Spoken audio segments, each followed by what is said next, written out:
नमस्कार दोस्तों, कैसे हैं आप लोग? I hope you are doing well. Welcome to the adiverse news analysis. Today is 6 January 2023 and we are going to discuss the Hindu newspaper analysis.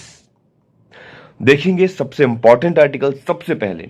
देखिए, Putin order cease fire for the 63 hours in Ukraine. Cease fire अभी Putin ने order किया है कि जो दोनों तरफ से युद्ध चल रहा है उसे युद्ध को 36 घंटे के लिए विराम दिया जाएगा। एक छोटी सी इंफॉर्मेशन थी आप सभी लोगों के लिए, है ना। आगे इसके ऊपर कुछ भी निकल के आता है तो हम वो भी डिस्कस करेंगे। इसके पहले कि हम आर्टिकल की और तेजी से आगे बढ़े, आप सभी लोगों के लिए एक छोटी सी इंफॉर्मेशन यहां पे मैं देना चाहूंगा कि अगर आप लोग हमारे इस लेक्चर का पीडीएफ चाहते हैं तो आप हमारे टेलीग्राम ग्रुप में ज्वाइन कर सकते हैं। डिस्क्रिप्शन बॉक्स में लिंक दी गई है, वहां से डायरेक्टली आप वहां पे टेलीग्राम में ज्वाइन कर सकते हैं। साथ ही साथ अगर आप हमारे इंस्टाग्राम में हैं तो इंस्टाग्राम पेज को भी फॉलो कर लीजिए। एडवर्स न्यूज एनालिसिस के नाम से हमारा पेज है। साथ ही साथ यहाँ पे इंपॉर्टेंट न्यूज़ हो गई, एनालिसिस हो गया, पीडीएफ्स हो गई, यहाँ पे सब डेली बेसिस में पोस्ट होते रहते हैं। अगर आप मुझसे जुड़ना चाहते हो आप मुझे फॉलो कर सकते हैं। प्रकाश द्विवेदी अंडरस्कोर के नाम से मेरा इंस्टाग्राम हैंडल है। यहाँ आप मुझसे फॉलो कर सकते हैं। साथ ही साथ मुझसे कोई भी एग्जाम, सब्जेक्ट, कैरियर या फिर पर्सनल रिलेटेड कोई भी क्वेरीज है, आपकी कोई भी प्रॉब्लम है तो आप मुझसे डायरेक्टली पूछ सकते हैं। क्लियर?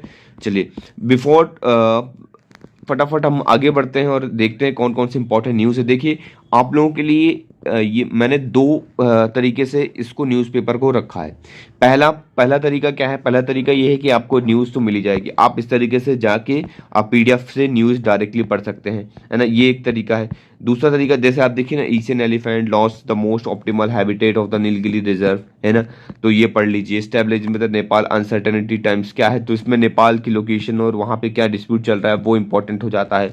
फ्रीडम इन अथॉरिटी हम पहले भी देख चुके हैं। A green promises toward the making India and up linking hub, ये इंपॉर्टेंट हो जाता है, इसको हम थोड़ा बहुत देख लेंगे। ग्रीन प्रोमिसेस क्या है ना, इसको हम देखेंगे। साथ ही साथ शुड इंडिया भी अलार्म ने चाइना कोविड-19, ये काफी समय से चल रहा है, हमने इसको कई बार देख चुके हैं, है ना। India is plan to develop the green hydrogen, India का क्या प्लान है, ग्रीन हाइड्रोजन को कैसे डेवलप करेगा, इस आर्टिकल को हम बहुत डिटेल में डिस्कशन करेंगे। सारे इंपॉर्टेंट एस्पेक्ट, सारे इंपॉर्टेंट पॉइंट सब मैं डिस्कस करूंगा। आप इस आर्टिकल को यहाँ से रीड कर सकते हैं। आप लोग जाइए, इस आर्टिकल को यहाँ से रीड करिए, पीडीएफ टेलीग्राम में दे दी गई है। साथ ही साथ इसके नोट्स भी मैंने तैयार किए हैं, तो आप लोग क्या कर सकते हैं, नोट्स भी देख सकते हैं। कुछ इंपॉर्टेंट और भी न्यूज़ है जिससे उस सभी को भी, जैसे तो उस सभी कुछ चीज़ों को भी हम यहाँ पे देखेंगे। देखिए, पेज नंबर 1 के अंदर जो न्यूज़ थी उसको मैं लेके आया हूँ आप सबके सामने। हल्द्वानी एविक्शन, आपके सामने ये न्यूज़ है। आर्टिकल 19 इंपॉर्टेंट हो जाता है यहाँ से। Article 19 clause 1 clause E, every citizen of India has a right to reside and settle in any part of the territory of India, वो इंडिया के किसी भी पार्ट में, किसी भी टेरिटरी में रह सकता है। ये सुप्रीम कोर्ट, ये जो है आर्टिकल 19 के अंदर हमें बोला गया है। देन कोर्ट ने अभी क्या कहा है, ये जो डिस्प्यूट चल रहा है इसके ऊपर कोर्ट ने क्या कहा है? कोर्ट से some of the resident have been living here for 50 to 70 years, 50 से 70 सालों से कुछ लोग यहाँ पे रह रहे हैं। And can not be uprooted overnight, तो उन्हें ओवरनाइट जो है और सजेस्ट रिहेबिलिटेशन है, सजेस्ट किया जा रहा है। बट ऐसा नहीं होगा कि आप लोग आइए और रातों रात उसे उखाड़ के फेंक दीजिए, तो ऐसा नहीं कर सकते हैं। ये इंपॉर्टेंट न्यूज़ है।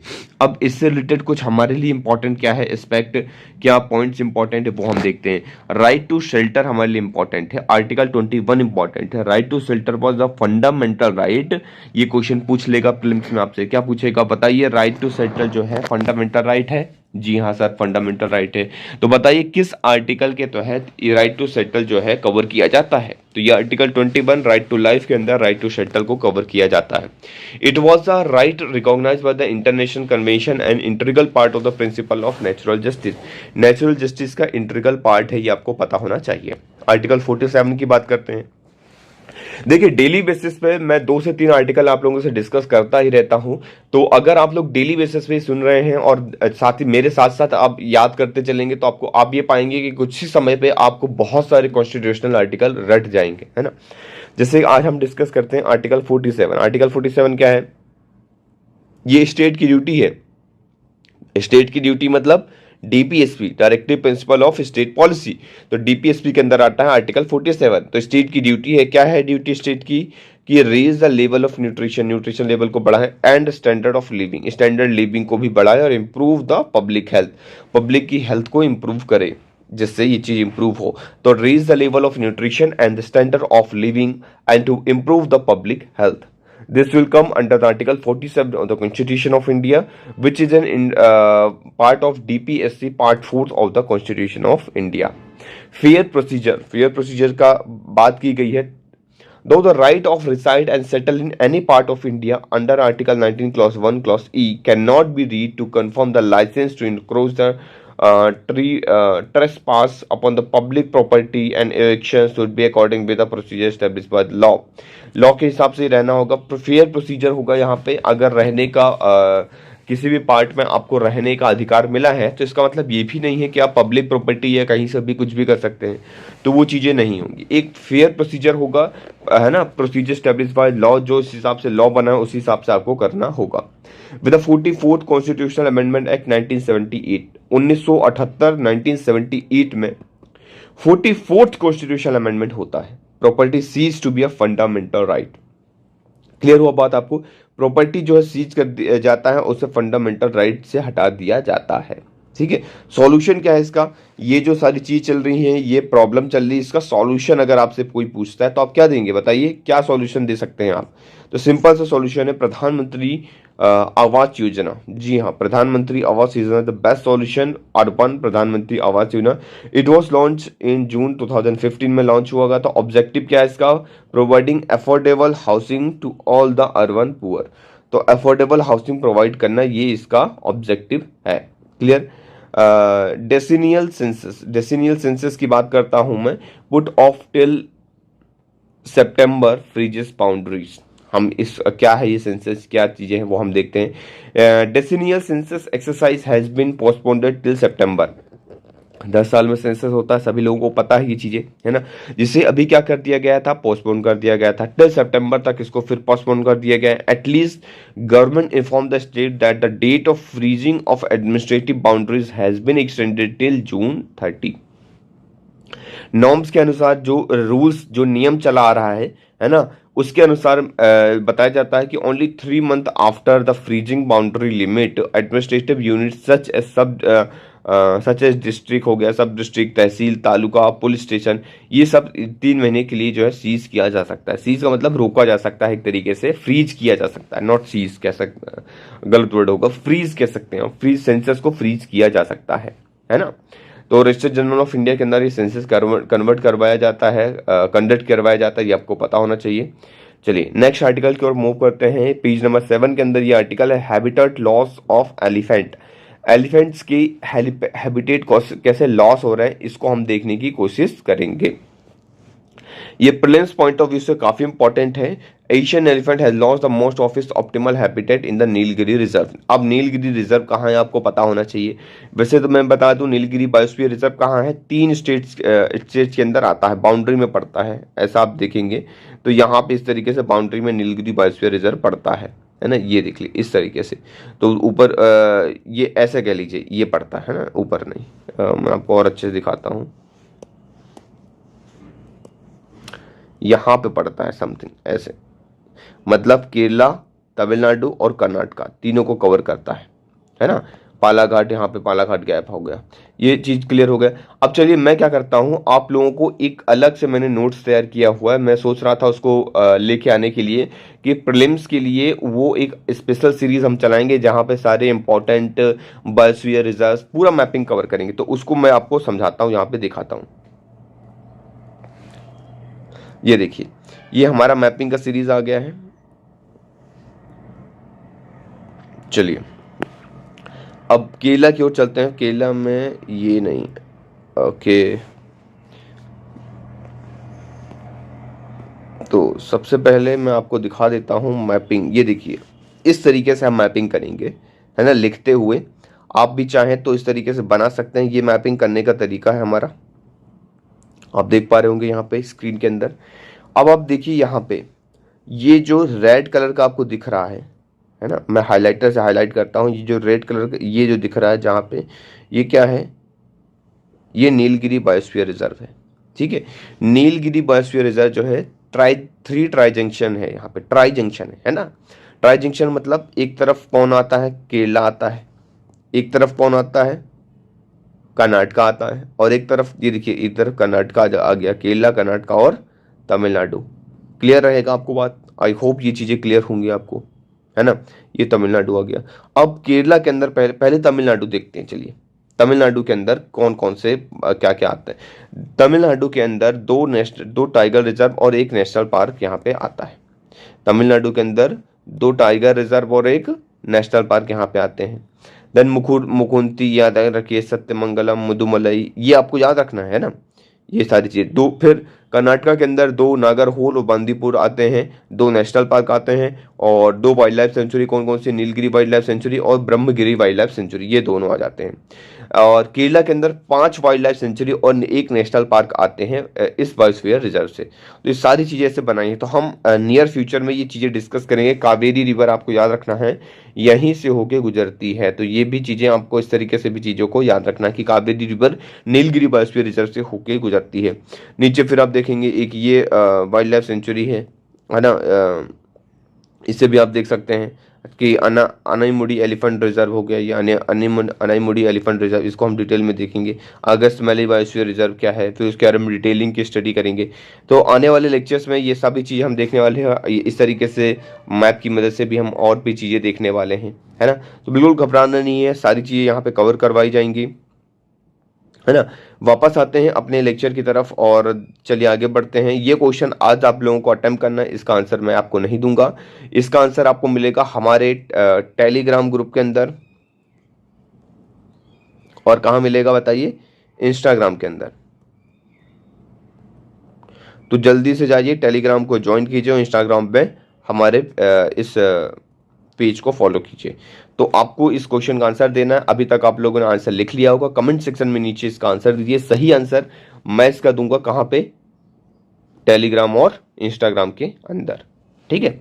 तो अगस्त मलाई बायोस्फीयर रिजर्व के बारे में बात की गई है, इसमें से आपको बताना है कौन सा करेक्ट ऑप्शन है। आई होप आप लोगों ने अभी तक पॉज करके आंसर बता दिया होगा। चलिए नेक्स्ट क्वेश्चन आप लोगों के फिर से ये देखिए, प्रीलिम 2020 में आया था, इसको बताने की कोशिश कीजिए। इंडियन एलिफेंट के बारे में ये क्वेश्चन आपसे पूछा गया है, काफ़ी न्यूज़ में रहते हैं, तो फिर से इसके ऊपर क्वेश्चन पूछा जा सकता है, क्योंकि इंडियन एलिफेंट जो है काफ़ी समय से न्यूज़ में भी है और प्रीवियस ईयर में इसके ऊपर पूछा गया है क्वेश्चन। तो आपको बताना है कि ये इंडियन एलिफेंट के बारे में कौन सा स्टेटमेंट सही है। Option A, B, C, D आपके सामने है। 1, 2, 3, 4 स्टेटमेंट आपके सामने है। वीडियो को पॉज कीजिए, आंसर को देने की कोशिश कीजिए। नीचे कमेंट सेक्शन में आंसर लिखना है। सही आंसर मैं दूंगा आपको इंस्टाग्राम और टेलीग्राम के पेज में, तो वहां से आपको इसके करेक्ट आंसर मिल जाएंगे। देखिए, stabilising the ties with Nepal in uncertain times, article 51 क्या कहता है हमारा, बताइए जरा। Article 51 states that directs the state to promote the international peace and security। ये भी DPSP के अंदर आता है कि इंटरनेशनल पीस और सिक्योरिटी को मेंटेन रखे, just and honourable relation between the nation. ये आपको याद रखना है। क्लियर? ये आर्टिकल आप लोगों को याद हो चुका होगा। चलिए अब नेपाल के अंदर कुछ चीजें हम देख लेते हैं। India remains Nepal largest trade partner. Nepal being a landlocked country, it's surrounded by India from the 3 sides. India जो है इसको तीन साइड से, 1, 2, 3 साइड से सराउंड करता है नेपाल को। ये नेपाल हो गया। Clear? Humanitarian assistant by India जो है नेपाल को देते रहते हैं time to time. Multilateral partnership हमारा नेपाल के साथ 3 ऑर्गेनाइजेशन के साथ है, बिम्स्टेक में है, BBIN है और सार्क के अंदर। ये तीनों याद रखना है। क्लियर? फिर हम बात करते हैं, both Nepal and India claim the mountain territory of काला पानी। ये काला पानी का रीजन है, ये आपको दिख रहा होगा। इस रीजन में हमारा क्या हो रहा है, एक तरीके से डिस्प्यूट चल रहा है काला पानी रीजन में। हमें नियर फ्यूचर में इसे सॉल्व करना है। नेपाल की राजधानी कहाँ है, नेपाल की कैपिटल क्या है? काठमांडू नेपाल की कैपिटल ही, आपको पता होना चाहिए। कहते हैं, ऐसा कहा जाता है कि नेपाल और इंडिया का कैसा रिलेशन है, रोटी बेटी का रिश्ता है। रोटी बेटी का रिश्ता मतलब नेपाल के लोग भारत आते हैं, खाने कमाने आते हैं यहाँ पे, और नेपाल के लोग यहाँ पे शादी करते हैं, इन भारत के लोग जो है नेपाल में शादी करते हैं। एक दूसरे का रोटी बेटी का संबंध यहाँ पे देखने को मिलता है, इसलिए हमें और इम्पोर्टेंट नेपाल हमारे लिए हो जाता है। नेक्स्ट हम बात करते हैं Covid search in China, China के अंदर कोरोना वायरस किस तरीके से तेजी से फैल रहा है उसके बारे में हम बात करेंगे। शुड इंडिया भी alarm by China Covid search, क्या इंडिया को भी अलार्म कर लेना चाहिए? तो आप देखने को मिलेगा China has a strict zero Covid policy. China की कैसी policy? Strict zero Covid policy over the past few years. There was a very little natural infection that occurred and the only protection people have from vaccination. Vaccination ही एक only form of protection है. Unfortunately in China the rate of vaccination is over the 60s and is less than ideal. जो ideal होना चाहिए एक तरीके से जो होना चाहिए उससे बहुत कम है चाइना के अंदर रेट ऑफ वैक्सीनेशन। हाँ, इंडिया में इतना ज़्यादा घबराने की आवश्यकता नहीं है। क्यों नहीं है? रीजन क्या है? Reason is high vaccination coverage. हमारे यहाँ पे वैक्सीनेशन कवरेज ज़्यादा है। जिन लोगों ने बूस्टर डोज नहीं लगवाया है मैं उसे बिल्कुल रिक्वेस्ट करूंगा प्लीज़ आइए और आप लोग बूस्टर डोज लगवाइए। What we don't have is very high booster uptake. अभी हमारे पास जो कंसर्न है वो हाई बूस्टर अपटेक नहीं देखने को मिला। तो जिन लोगों ने भी बूस्टर डोज नहीं लगवाया मैं बिल्कुल रिक्वेस्ट करूंगा आपको जाना है और बूस्टर डोज को लगवाना है। But there have been a lot of natural infection over the last 3 years and therefore the people have build a good level of protective immunity. तो लोगों की प्रॉपर इम्यूनिटी भी डेवलप हो चुकी है। क्यों डेवलप हो चुकी है? क्योंकि इन्फेक्शन जब फैलता है, देखिए बात को समझिए, थोड़ा सा आपको लगेगा कि सर ये ऐसा कैसे हो रहा है, नेगेटिव चीजें हुई।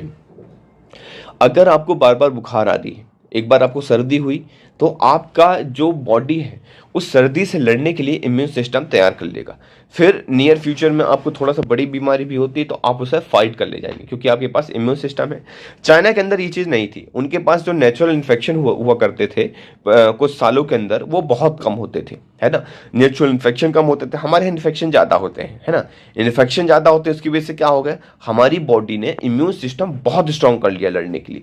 तो अब बड़ी बीमारी भी आती है तो हम उससे लड़ लेते हैं, झेल लेते हैं। वहीं पे चाइना पे ये चीज नहीं हो पा रही है। ये कंपैरिजन समझ में आ गया आपको?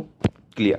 चलिए, immunity in the host keeps changing when you have a virus while which is evolving whether antibodies are the lasting long enough or immunological memory is strong enough। ये आपको याद रखना चाहिए। How many boosters do we need? Question आता है how often do we need these boosters? कब हमें लेना चाहिए, कितने लेने चाहिए? It is going to be yearly phenomena in the future, कि ये हर साल लेना पड़ेगा फ्यूचर में, ये बताइए। There is still an open ended question. ये अभी क्वेश्चन जो है बने हुए हैं, नियर फ्यूचर में इनके आंसर हमें देखने को मिलेगा। genomic sequencing and surveillance have played a very important role in this pandemic, है ना। तो ये आपको याद रखना है। क्लियर। चलिए जिस आर्टिकल की मैं बात कर रहा था वो आर्टिकल सामने आ गया। India plan to develop a green hydrogen. Read करना है इस आर्टिकल को, बाय हार्ट रीड करना है। यूनियन कैबिनेट ने वेडनेसडे को अप्रूव किया है 19,744 crore national green hydrogen mission में। क्लियर। तो ये चीज आपको याद होनी चाहिए। ग्लोबल ग्रीन हाइड्रोजन क्या है? Green hydrogen is one hydrogen is produce electrolysis. ठीक है, ग्रीन हाइड्रोजन क्या है? जब हाइड्रोजन किस चीज से प्रोड्यूस हो? Via electrolysis, the splitting of water into the hydrogen and oxygen. मतलब ये कि देखिए ये है H2O, H2O को इलेक्ट्रोलिसिस किया, इलेक्ट्रिसिटी वगैरह पास किया और हाइड्रोजन निकाल लिया और ऑक्सीजन निकाल लिया, 2H2, ये ऐसा बन गया। ठीक है, तो अगर इस तरीके से होता है तो इसे हम क्या कहते हैं? इलेक्ट्रोलिसिस कहते हैं। जहां पे ऑक्सीजन निकलेगा और उड़ जाएगा, प्लस यहाँ पे हाइड्रोजन निकलेगा, हाइड्रोजन गैस एंड ऑक्सीजन। ठीक है, with electricity generated from renewable source of energy such as solar wind. और इन सब से अगर हमने इलेक्ट्रिसिटी निकाली है तो अगर ये प्रॉपर हम ये चीजें करते हैं तो इसे हम कहते हैं ग्रीन हाइड्रोजन। तो ये हाइड्रोजन जो निकल के आएगा वो कैसा हाइड्रोजन होगा? Green hydrogen. क्लियर हुआ? जो कि इन्वायरमेंटली फ्रेंडली होगा, sustainable way of producing hydrogen. Green hydrogen currently account less than 1% of the global hydrogen.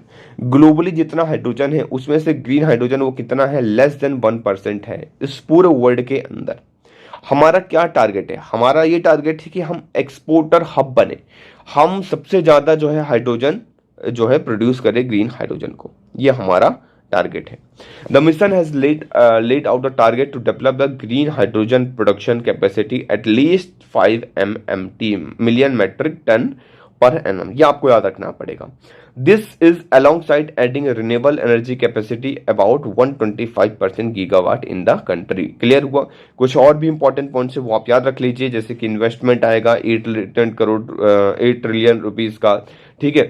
Create over the 6 lakh से ज़्यादा लोगों की जॉब बढ़ेगी, नई टेक्नोलॉजीज आएंगी, एम्प्लॉयमेंट के जरिए बढ़ेंगे, है ना। 550 MMT जो हमने कल डिस्कस किया था पर एनम CO2 का इमिशन जो भी रिलीज हो रहा है उसको हम कम कर पाएंगे, है ना। एक्सपेक्टेड है हमारा 2030 तक GDP 45% बाय 2030 तक इंक्रीज हो जाएगी, इंटेंसली होगी इस चक्कर में, है ना। ये चीज़ आपको याद रखना है ना। दो इसके प्रोग्राम याद रख लीजिए, दो प्रोग्राम जो आज के उसमें नए आए हैं, strategic intervention for the green hydrogen transition programme site, SIGST याद रख लीजिए, है ना। पहला प्रोग्राम ये 2 अम्ब्रेला सबमिशन है इसके अंदर, fund the domestic manufacture of electrolysis producing green hydrogen, इसके अंदर फंड दिया जाएगा जो कि मैन्युफैक्चरिंग कर रहा है ग्रीन हाइड्रोजन का, एक तरीके से डोमेस्टिक, है ना, डोमेस्टिक मैन्युफैक्चरर को। सेकंड क्या है, to support the pilot project emerging the end use of sector production of pathways के लिए ग्रीन हाइड्रोजन हब तैयार किया जाएगा। प्रॉब्लम क्या है, प्रॉब्लम चैलेंजेस आते हैं, access to reliable stream of components मिलना, मैन्युफैक्चरिंग में प्रॉब्लम है, स्किल्स लेवल जो है बहुत कम है जिसे हमें बढ़ाना होगा, developing the transition can supply the hydrogen, है ना, और थोड़ा सा पैसा ज़्यादा लगता है यहाँ पे, इसलिए ये जो है इंपॉर्टेंट हो जाता है, चैलेंजेस हैं। इंडिया फ्रांस की कुछ रिलेशन है उसको हम देख लेते हैं। कॉपरेशन देखिए, करेंट ग्लोबल सिक्योरिटी सिचुएशन लगी हुई है, counter terrorism, cyber security, defence cooperation, Afghanistan का कंटेक्स्ट में, ये सारी चीज़ें इंपॉर्टेंट हो जाती है इंडिया और फ्रांस के रिलेशनशिप के अंदर, तो इसको आपको याद रखना है। Joshimath sink all project stopped, है ना। अब ये देख लीजिए, Joshimath sink all project stop किस तरीके से हो चुका है, ये भी हमारे GS पेपर 3 से इंपॉर्टेंट है। जोशीमठ कहाँ है, जोशीमठ आपको पता होना चाहिए, ये जो है जोशीमठ है, डेमोन्स्ट्रेशन चल रहा है residence of Joshimath wasted by action of the government, ये आपको पता होना चाहिए। यहाँ पे जल्दी लैंडस्लाइड हुआ है, लैंडस्लाइड या लैंडस्लिप कह सकते हैं आप, है ना, with the resident of Joshimath town reporting the frequent landslip देखने को मिल रहा है। Hundreds of the houses and hill in the Uttarakhand के अंदर, ये जगह कहाँ है, उत्तराखंड के अंदर है, तो घरों के पास से जो है, घरों के अंदर से जमीनों में दरार देखने को मिल रही है। Developing a crack, district administration ने इशू किया है order, stop the construction work, किसी भी प्रकार का कोई भी कंस्ट्रक्शन वर्क आसपास चल रहा है उसे तुरंत के तुरंत रोक दिया जाए। Tapovan Vishnugad hydro power project of the national thermal power corporation NTPC का ये प्रोजेक्ट है, Tapovan Vishnugad hydro power project, याद रखना है। Work on the Helang bypass border road organisation के साथ में ऑपरेशन है। ऑली रोपवेज में एशिया लॉन्गेस्ट वेयर को स्टॉप कर दिया गया है, ठीक है। तो ओली रोपवे जो है one of the easiest longest है, इसको भी अभी रोक दिया गया है। With houses is Joshimath developing a dangerous crack देखने को मिल रहा है और लोगों को सजाया जा रहा है कि आप जल्दी से जल्द इसका सॉल्यूशन निकालें। No action from the government Tamil concern से तमिलनाडु, है ना। तमिलनाडु के लिए श्रीलंका और तमिलनाडु का ये हमारा मैप इंपॉर्टेंट हो जाता है, इसलिए आप इसको देखिए, ध्यान से देखिए। 74.9% सेना हेल्थ से देखने को मिलता है यहाँ पे, ये देख ली, ये ग्रीन एरिया के अंदर, है ना।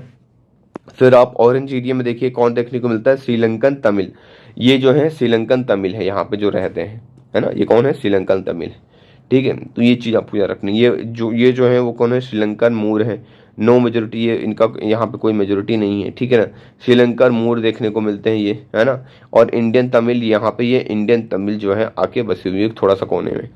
तो ये कुछ इंपॉर्टेंट सोर्स है जो इसको आप याद रख सकते हैं। कुछ एक क्वेश्चन आप लोगों के सामने है, India is an age old friend of Sri Lanka, 2022 में इसी साल ये क्वेश्चन पूछा गया था, इसलिए इंडिया श्रीलंका काफ़ी ज़्यादा न्यूज़ में, इसलिए इंपॉर्टेंट हो जाता है कि आप लोग ध्यान से इसे पढ़ें और समझने की कोशिश करें।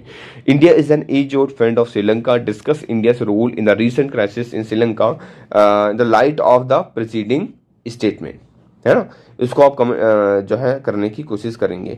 आई होप आज का लेक्चर आपको अच्छा लगा होगा, समझ में भी आया होगा, सारे इंपॉर्टेंट एस्पेक्ट को हमने डील किया। कैसा लगा आज का लेक्चर कमेंट सेक्शन में बताना है और मैक्सिमम लोगों तक इसको शेयर करना है, ज़्यादा से ज़्यादा लोगों तक बिल्कुल फैला दीजिए, फटाफट लाइक करिए, कमेंट करिए, प्यारे प्यारे से कमेंट करिए आप लोग, है ना। शाम को लेक्चर आता है फिल्म फोकस न्यू डिस्कशन, वहाँ पर आपको जरूर से जरूर जाना है और देखना है पूरे लेक्चर को। चलिए, तब तक के लिए thank you very much for the discussion.